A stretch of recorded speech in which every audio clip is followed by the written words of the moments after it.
कहा जाता है कि मिस्र सभ्यता के लोग बालों से बेइंतहा नफरत करते थे। बालों के प्रति उनकी नफरत इतनी थी कि जितनी दो दुश्मन भी आपस में नहीं करते होंगे। उनके मुताबिक शरीर पर बाल होना स्वास्थ्य के लिए हानिकारक होता था, इसलिए वे लोग शरीर से हर तरह के बाल को साफ कर देते थे। मिस्र के लोगों की फोटोज में सिर पर जो आप बाल देखते हैं वो असली नहीं बल्कि विंग है। ये लोग विग को टोपी की तरह पहनते थे, वो भी सिर्फ इसलिए ताकि सूर्य की सीधी धूप उनके सिर पर ना पड़े। नमस्कार, इस वीडियो में आप जानने वाले हैं मिस्र से जुड़ी हुई 22 ऐसी रहस्यमयी बातें जिसे हर कोई नहीं जानता। नंबर 22। इन लोगों के लिए दांतों को साफ रखना इतना महत्वपूर्ण था कि वो मम्मियों को टूथपिक के साथ दफनाते थे। माना जाता है कि प्राचीन मिस्र के निवासियों ने ही एक तरह की टूथपेस्ट की शुरुआत की थी। इसे बनाने में वे बैल के खुरों के पाउडर, जले हुए अंडे की छाल तथा राख के मिश्रण का प्रयोग किया करते थे।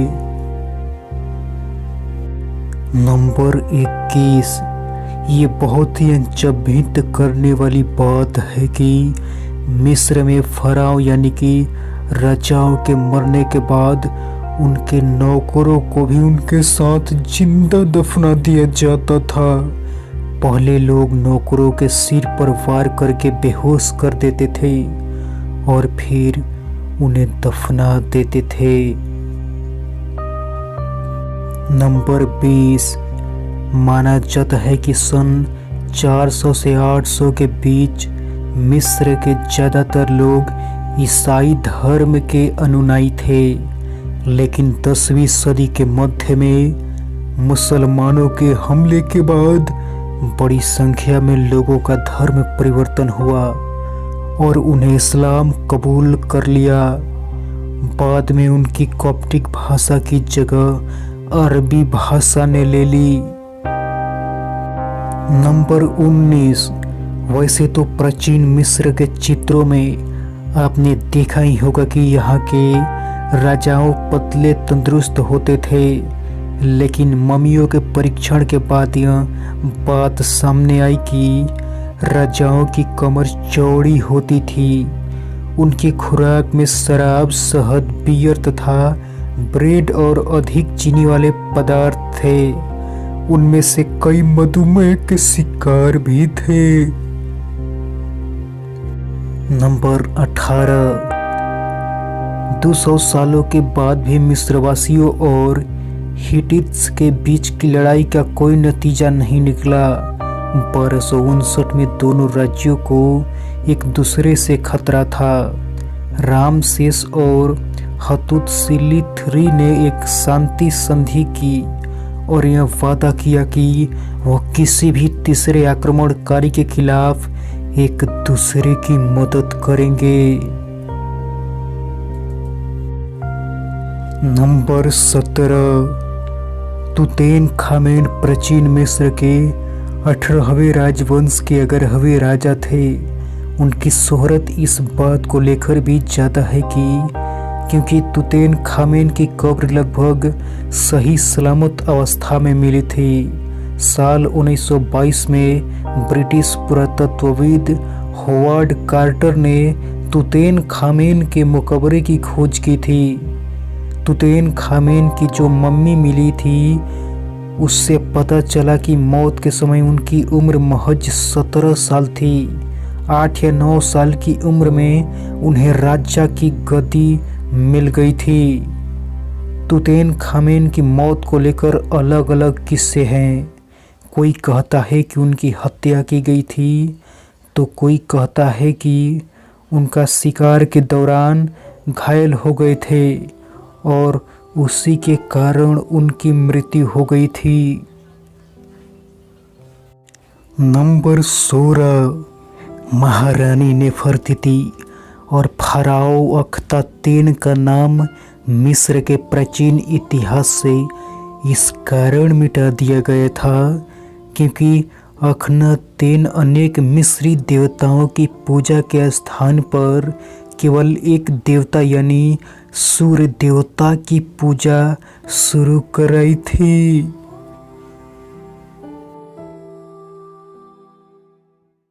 नंबर 15, मिस्र, रोम और ग्रीस में राजाओं और राजसी खानदान या बड़े पदों पर काम करने वाले की मौत पर उन्हें सामान्य लकड़ी के ताबूत में नहीं दफनाया जाता था, बल्कि लकड़ी के ताबूत को भी एक डिब्बे में बंद कर दिया जाता था।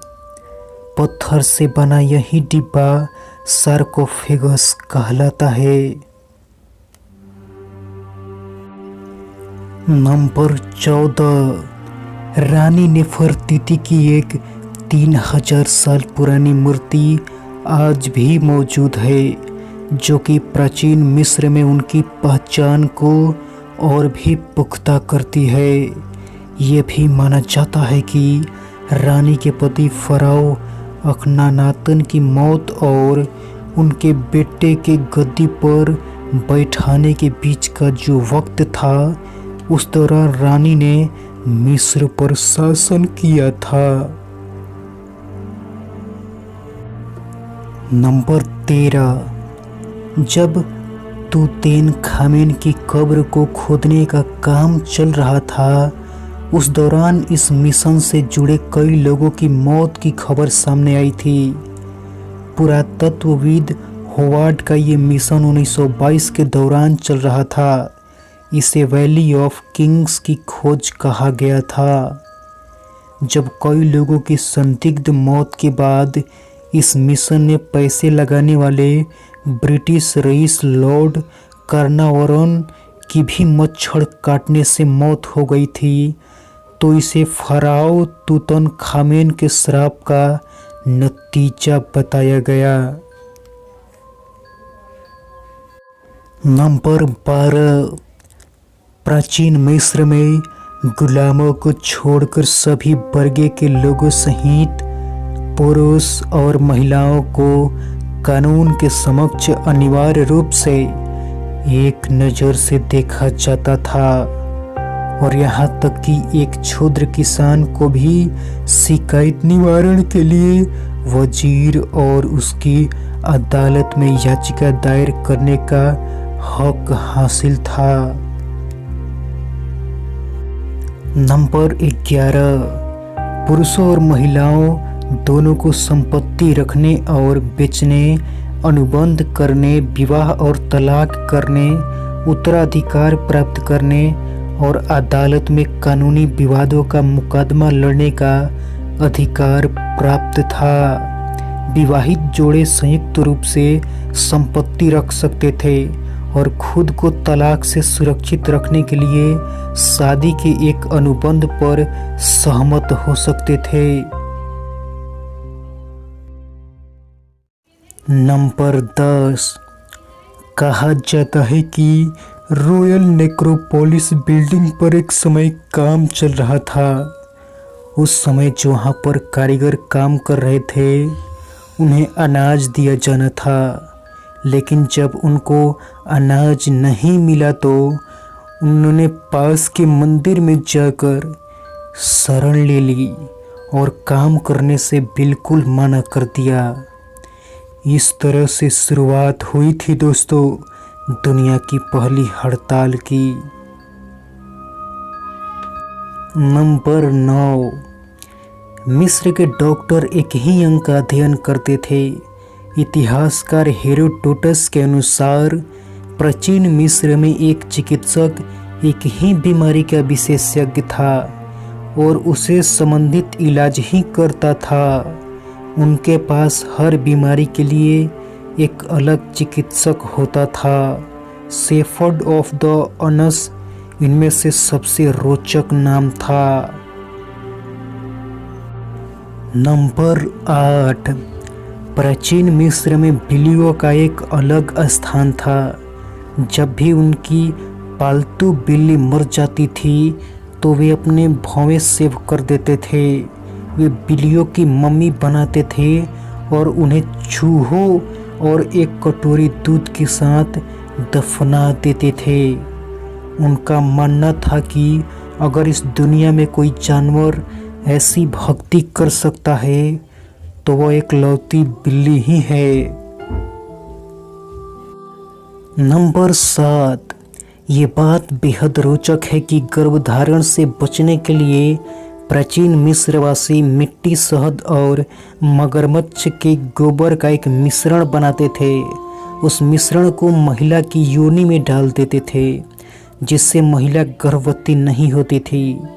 इनका मानना था कि मगरमच्छ का गोबर एसिडिक होता है, जो शुक्राणुओं को मार देता है।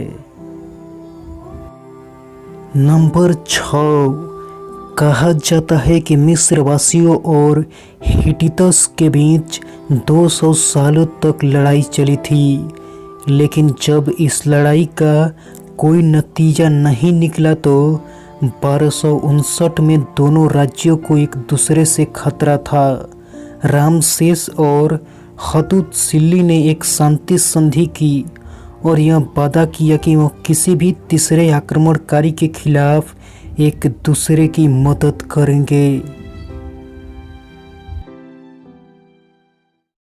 नंबर 5, आज से लगभग 5000 वर्ष पहले जब मिस्र में पिरामिडों का निर्माण शुरू हुआ, तब भारत में सर्वत्र विशालकाय तुंग वृक्षों वाले वन पाए जाते थे तथा तत्कालीन भारत की जलवायु पूर्णतः संतुलित थी, उत्तम थी तथा आरोग्यप्रद भी थी। इस कारण भारत में पिरामिड बनाने की आवश्यकता नहीं पड़ी। इसके विपरीत मिस्र के गर्म रेगिस्तान में वृक्षावली तथा जल के अभाव की स्थिति में पिरामिड बनाने के अलावा कोई चारा ही नहीं था। पिरामिडों में एक और जहां पानी के जल का संरक्षण किया जाता था, वहीं दूसरी ओर उससे बिजली भी उत्पादित की जाती थी। नंबर 4, पिरामिड में प्रकाश, जलवायु तथा ऊर्जा का प्रवाह संतुलित रूप में रहता है, जिसके चलते कोई भी वस्तु आसानी से नष्ट नहीं हो सकती। यह रहस्य प्राचीन काल के लोग जानते थे, इसलिए वे अपनी कब्रों को पिरामिड नुमा बनाते थे और उसको इतना विशाल बनाते थे कि वह हजारों वर्ष तक कायम रहे। नंबर 3, कहा जाता है कि तुतनखान की मृत्यु के तुरंत बाद उनका पिरामिड लूटा गया था और लुटेरों ने पकड़े जाने के बाद अपनी वापसी में एक बड़ा थैला गिरा दिया।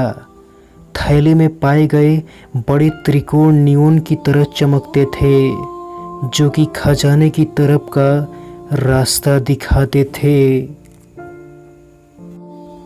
नंबर 2, कहा जाता है कि गिजा का पिरामिड पृथ्वी के भूभाग के बीचों बीच स्थित है। गिजा का मशहूर पिरामिड ओएराइन की बेल्ट के साथ संरेखित है। हालांकि इस बात पर कई बहस हो चुकी है। इसके अलावा ओराइन को मिस्र में पुनर्जन्म के देवता ओसिरिस से भी जोड़ा जाता था। नंबर 1, प्राचीन मिस्र में पिरामिड बनाने का काम बहुत ही मुश्किल होता होगा, लेकिन रिकॉर्ड्स के अनुसार पिरामिड का काम करने वाले लोग गुलाम नहीं थे, वे कलाकार थे जिनका नाम इन स्मारकों के